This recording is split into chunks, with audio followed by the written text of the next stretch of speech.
Bom dia, pessoal. A gente está terminando o nosso curso de Sociologia. Hoje é a nossa quinta aula. E nesse curso, até aqui, a gente discutiu sobre cultura e ideologia. A gente tinha alguns objetivos nessas 4 aulas anteriores. E esses objetivos eram reconhecer a cultura material e imaterial como resultado das relações humanas, ou seja, a cultura não aparece do nada, as relações humanas, relações entre os homens da sociedade, vão construindo essa cultura. Segundo, compreender o que caracteriza cada agrupamento humano ou o que diferencia a sua cultura, ou seja, o que torna um grupo social diferente do outro é a sua cultura. Por que uma pessoa pode ser considerada nordestina, outro chinês, outro indígena? Não tem nada biológico. É puramente a cultura. Terceiro ponto, poder distinguir as diferentes manifestações culturais e relacionando essa cultura com o que acontece dentro daquele povo. E o quarto ponto que a gente viu até agora foi utilizar os conceitos de ideologia nas diferentes perspectivas sociológicas. Gente, para terminar esse curso, eu vou fazer uma revisão de tudo que a gente viu até agora para fixar esses conteúdos e dirimir dúvidas. Bora lá, povo?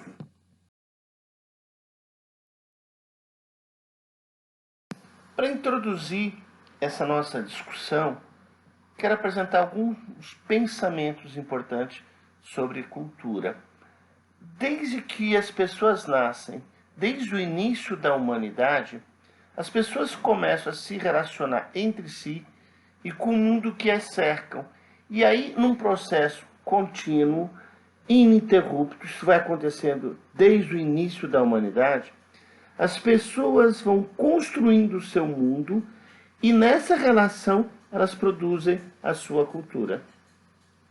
É a cultura que fornece os elementos através do qual a gente interpreta a realidade onde a gente vive. É a cultura que diz qual é a nossa posição dentro das nossas relações intergrupais. Só quero lembrar para vocês a definição de cultura. Então, a cultura ela é constituída por práticas, saberes, valores e normas que são transmitidos através das gerações como formas corretas, entre aspas, e naturais, entre aspas, de agir e pensar.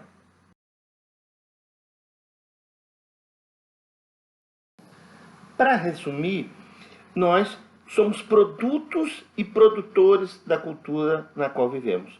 Ou seja, a gente produz a cultura e a gente é produzido pela cultura onde a gente vive.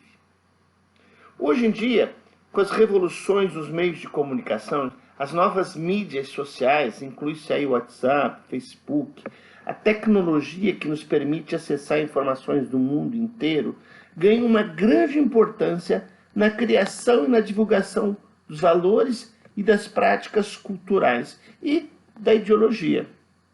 Com essa nova tecnologia de informação, essa nova forma de comunicar-se com o mundo e interagir-se com as pessoas, surge uma nova forma de divulgar a cultura. E na esteira disso, vem o que a gente chama de cultura de massa. Aquela cultura que é oferecida como uma mercadoria para o consumo da população desavisada. E aí criam valores, sentimentos e práticas sociais que são rapidamente absorvidas pelas pessoas, rapidamente tornadas obsoletas. É uma cultura que atinge rapidamente todo mundo, uma cultura massificada.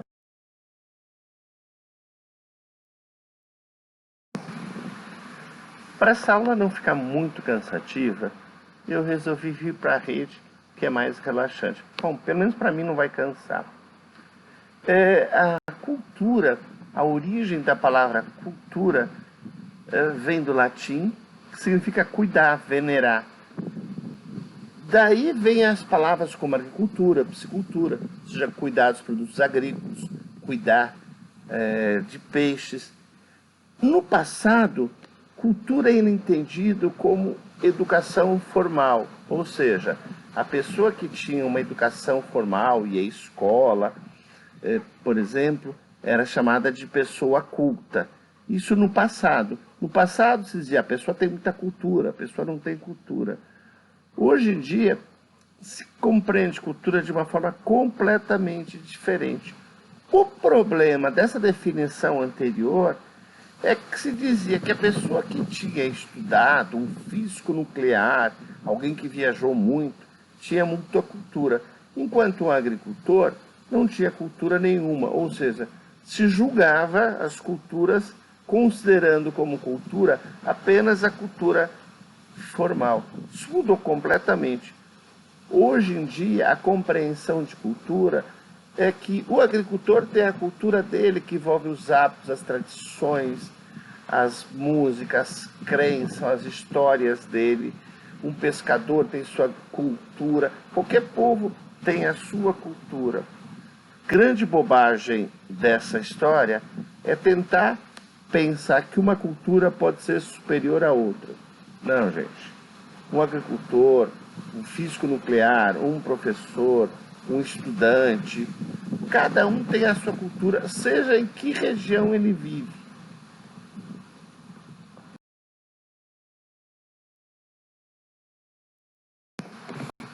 A antropologia, que é a ciência responsável pelos estudos da cultura, ela começa a desenvolver ao mesmo tempo em que a Europa começa a conhecer os novos continentes, com as viagens marítimas. Os antropólogos europeus, eles dividiam o mundo entre os povos cultos, ou seja, aqueles que possuíam a cultura europeia, a cultura erudita e formal, e os povos incultos, que eram aqueles que não tinham a cultura dos europeus. Né? Essa antropologia trata os outros povos, que não os europeus, como selvagens. Né? E isso vai evoluindo com o passar do tempo. Teve um antropólogo chamado Edward Taylor, um americano, que viveu de 1832 a 1917, ou seja, morreu ainda no princípio, no meio da Primeira Guerra Mundial. Ele desenvolve a antropologia evolucionista.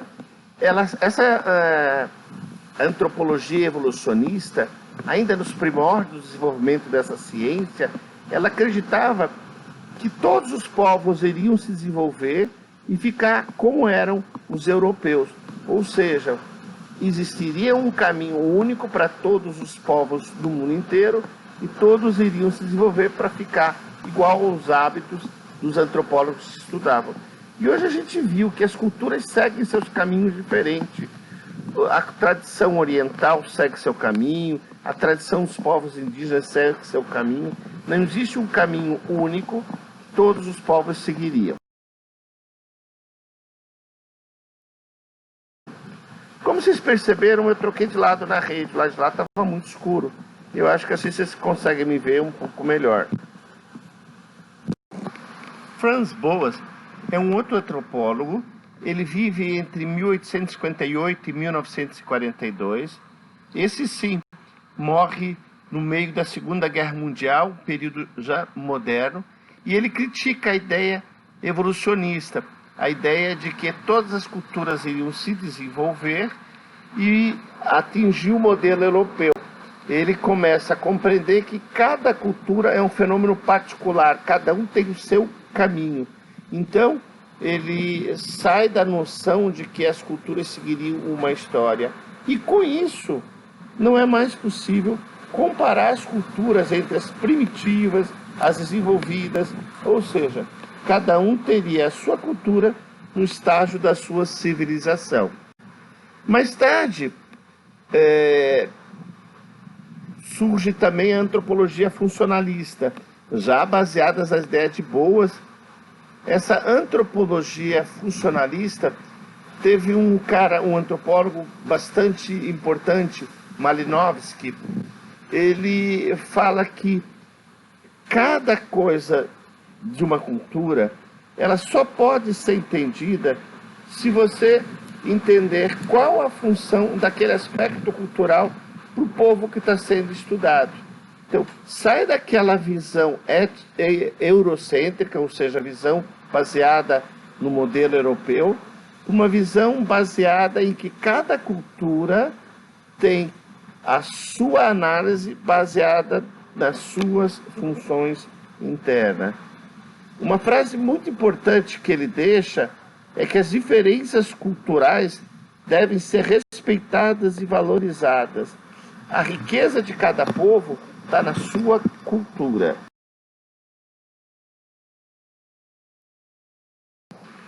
Pessoal, para essa aula de antropologia, eu vou chamar um convidado novo. Olha aqui, ó, quem está aí. Opa! Olha quem veio assistir essa aula junto com a gente. Ele adora um carinho. Vai ficar por aqui durante essa aula. De vez em quando a gente bota ele, né? Bom, gente, com a antropologia funcionalista que a gente estava falando até agora, eles davam muito importante na análise de campo, ou seja, de ir na cultura e entender o que acontecia lá. Porque só assim você podia compreender a função da cultura. E eles desenvolveram um negócio chamado observação participante, na qual o antropólogo ele ia na cultura que ele estava observando e junto com as pessoas dessa cultura ele tentava entender a função daquela cultura para eles, né? Era mais ou menos como num organismo vivo, cada órgão de um corpo humano tem a sua função. E para entender essa função da cultura, os antropologistas funcionalistas iam de encontro com essas culturas. Outro pesquisador, antropólogo muito importante, é um tal de Clifford Geertz. Esse morreu em 2006, já é uma coisa mais recente. Ele trabalhava com a antropologia interpretativa. Ele ia um pouco além do que os funcionalistas foram. Ele dizia que a gente precisa conhecer a cultura do ponto de vista do próprio habitante da cultura. Ou seja, a cultura é um sistema simbólico, entrelaçado como redes que se ligam umas coisas nas outras, mas ele só pode ser interpretado a partir do significado que ele tem para aquele povo. Ou seja, quem tem a chave para interpretar as culturas é o próprio povo que você está estudando. O homem é um animal amarrado a teias de significados que ele mesmo teceu. E o estudo da antropologia seria, então, uma ciência experimental, uma ciência interpretativa na busca de seus significados. Resumindo o que dizem os antropólogos interpretativos como Geertz, as práticas sociais valem aquilo que elas significam para os seus realizadores.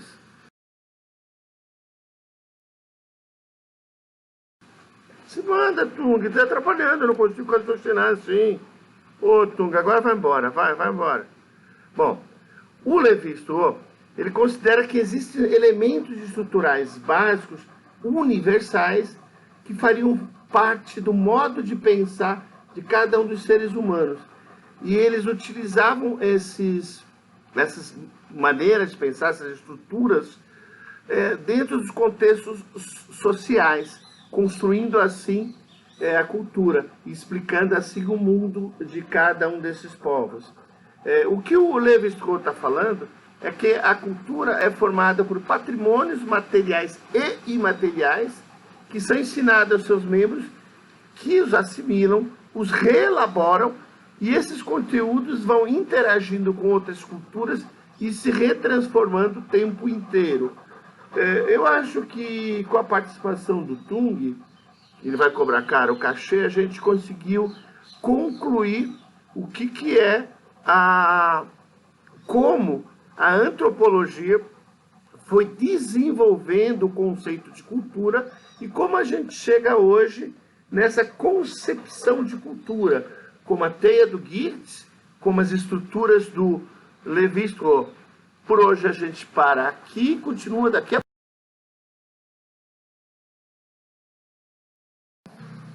Pessoas, parem tudo o que vocês estão fazendo, prestem muita atenção no que a gente vai conversar agora. Nós vamos falar sobre etnocentrismo e relativismo cultural.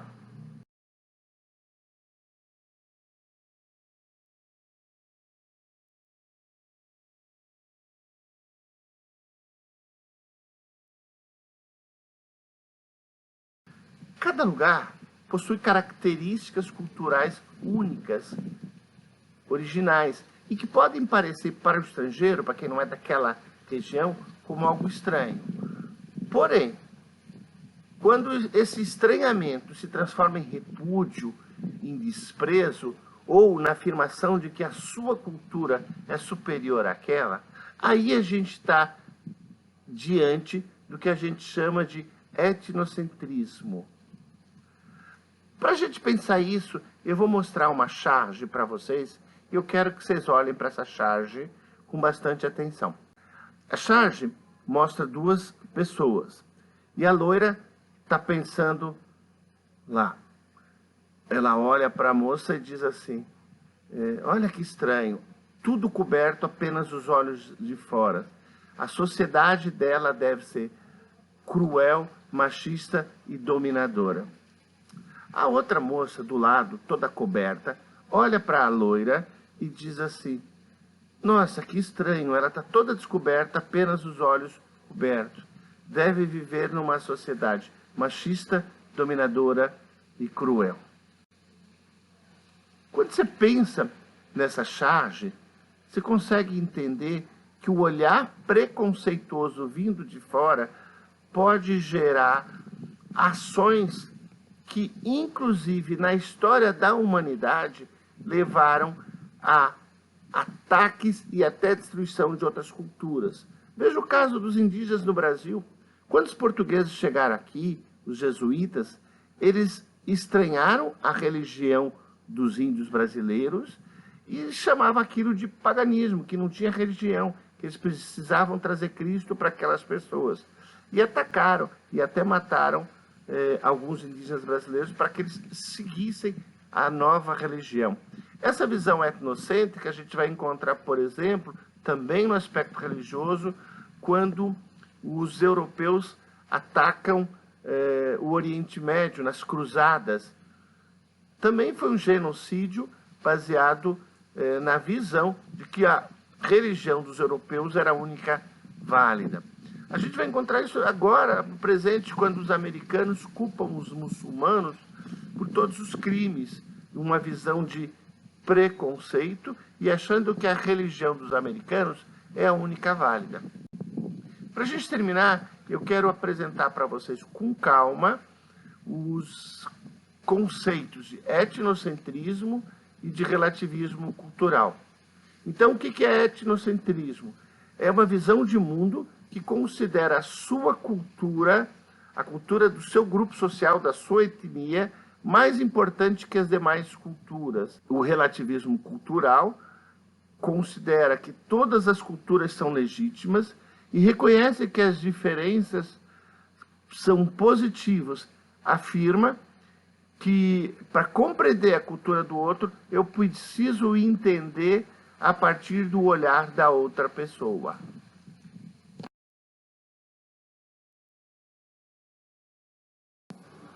Adorno e Horkheimer, dois pensadores alemães da Escola de Frankfurt, apontam que na medida em que a indústria cultural produz a cultura de massa, diminui a capacidade das pessoas de interpretar o mundo e até de escolher o que elas consomem.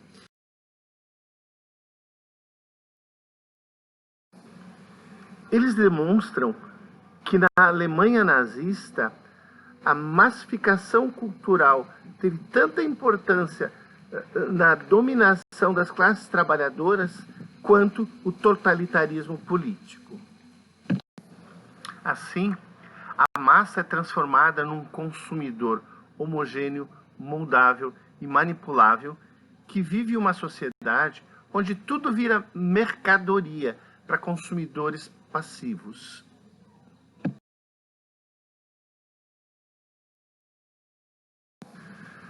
Peço licença para ler aqui uma citação de Adorno e Horkheimer, para depois fazer uma pergunta para vocês. Olha aí. Na sociedade contemporânea, os meios de comunicação de massa têm um papel central na difusão da ideologia. Eles produzem uma obra de arte repetitiva que gera conteúdos voltados para o consumo, que assegura uma diversão superficial, sem nenhum tipo de crítica social, apenas o lucro. E aí eu queria que você refletisse um pouco sobre isso. Depois dessa aula, você pensa um pouco sobre isso. Tu acha que você é manipulado pela indústria cultural? Será que o que tu consome acaba produzindo em você uma visão de um mundo que favorece com que você seja explorado?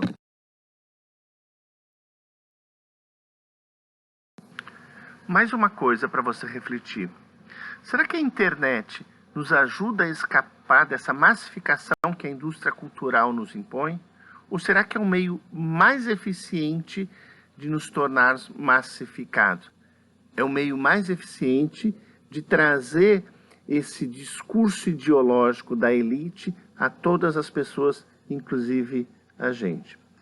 Nós não podemos esquecer que quem detém o poder define qual é o uso adequado da internet, cria as leis que esclarecem quem pode ler qual postagem, quem pode fazer um vídeo ou o que é pirataria.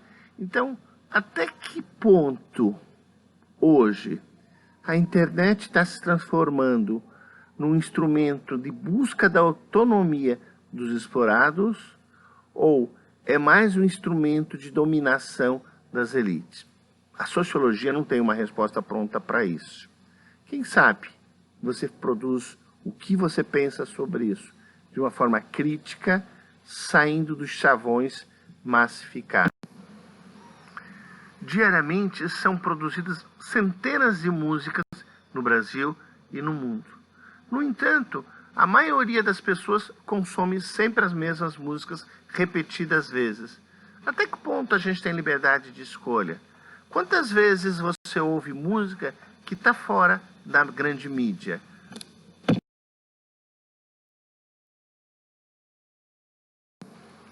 Antes de encerrar nosso curso de Sociologia, uma última discussão. Hoje em dia, devido à globalização e à internet, a gente consegue entrar em contato com as mais variadas culturas, produzindo relações de identificação, de aproximação ou de distanciamento. Esse processo no qual a gente conhece várias culturas serve para que a gente construa a nossa identidade.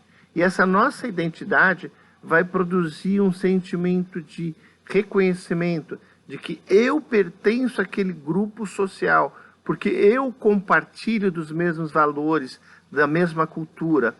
Então, com isso, cada grupo vai formando a sua identidade, baseado nas suas escolhas culturais.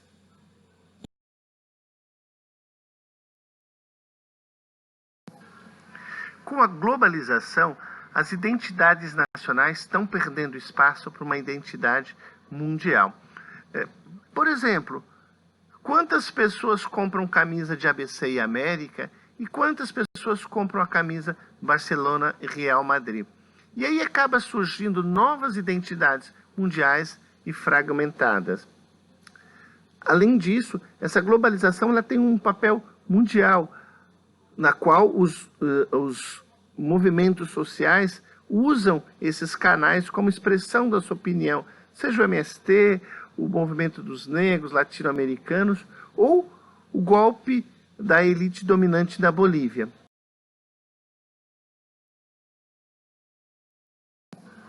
Uma das coisas que caracterizam a sociedade do século XXI é a construção de tribos urbanas, que são grupos que se reúnem a partir de seus interesses e constroem uma identidade para os seus membros.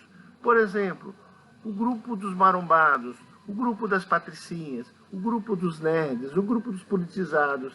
Então, as pessoas na cidade acabam se reunindo a partir dos seus interesses e objetivos. E acabam consumindo coisas parecidas.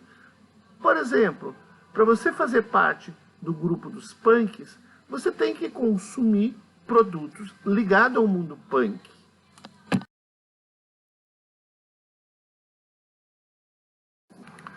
Pessoas, aqui eu me despeço de vocês, nesse que é o último momento das aulas de Sociologia, aqui nesse curso FIC de Biossegurança e Cidadania.